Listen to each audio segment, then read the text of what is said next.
الصلب يكسب الجدار الحديدي الدفاعي يجري مورينيو.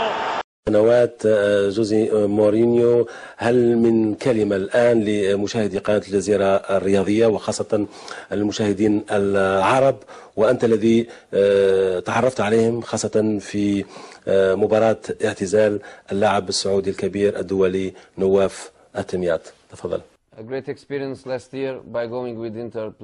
كانت لنا تجربة كبيرة ومميزة لنا في الموسم الماضي مع الإنتر عندما لعبنا في الرياض، حيث كرة القدم مهمة جدا هناك، وهذا يعطيك الفرصة للتواصل بشكل أسهل مع الناس. كرة القدم مهمة جدا في السعودية وفي كل منطقة الخليج العربي. أضف إلى ذلك أن أحد أفضل أصدقائي هو مدرب منتخب المملكة العربية السعودية، هو صديق قديم، وهذا يجعلنا نتواصل بشكل أفضل.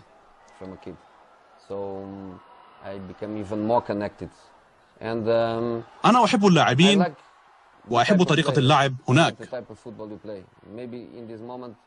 حتى الآن ما زالت مقارعة الأوروبيين والجنوب أمريكيين صعبة، ولكنني أحب نوعية اللاعبين الذين يتمتعون بمستوى تقني جيد، وهم بحاجة دائما للمدربين الجيدين للتطور أكثر.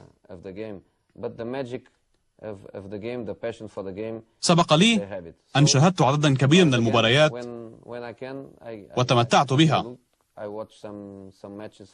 ليس من السهل أن أذكر أسامي اللاعبين. أعجبني مستوى الأندية ومستوى اللاعبين كثيرا، وأعتقد أن المستقبل سيكون كبيرا لهذه المنطقة. Thank you. My pleasure. Thank you. Thank you. Thanks a lot. Thank you. Good luck with Real Madrid. I'll just say it in Arabic. Okay. شكرا. I don't forget.